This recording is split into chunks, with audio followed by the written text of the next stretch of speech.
So the big one, she runs, so it's taken quite a few days to get the car working. A lot of tweaking, a lot of fiddling around, and I had to replace one thing, which was my modified air metering bottom of the airbox, which I'll show you in a minute. In theory it works, in practice it doesn't. Probably would if I had a CNC machine or something, but that didn't work. So got on the phone with Brendan. I was like, right, if you got one of these, I need it pronto. Sort of mid-afternoon, he said, yep. I asked him an hour later, he said, yeah, I've got one. I went down and got it, put it on the car. A lot of fiddling around. Mainly the two things is your idle mixture screw, or your idle screw, and the 3mm Allen key in here, which is where you do your CO2 fuel mixture. Tweaking between these two to get the car starting on the button. Took a lot of attempts, a long time to get those tweaked around. I also had an air leak on the pipe, which you'll see the pictures. Again, the process for that was just a bit of a blowtorch, bit of heat on there, and I'll waste an aerosol can inside it, just so, again, the plastic with the heat deforms itself, and then it's now malleable. Put a can in there, let it dry, it goes back to its normal shape. So we had it running last night, up to working temperature, all happy days. So what we're going to do now is run it up again. We need to get it warm, warm it regularly, and just go back on the block. The pressure is pretty much there, but I'll leave this on until I'm more happy with the engine run up and all good. But yeah, ecstatic that it's actually up and running. So let's fire it up and see what we got.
As you can see, sounds awesome.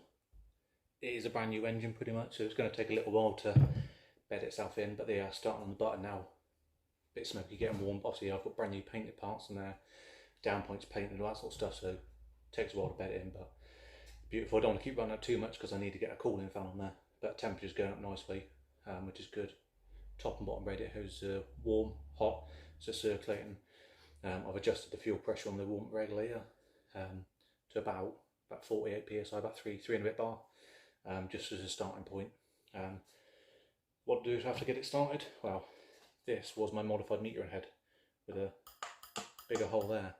Well, it turns out this in theory works, but in practice that gap needs to be literally nothing, needs to be pretty much touching, because that's what it needs when the engine starts. I'll put a video on of inside the airbox, you can see what happens. So the engine, when it runs, it draws air in and sucks that up, and as that pulls up, that pushes on the pin inside there.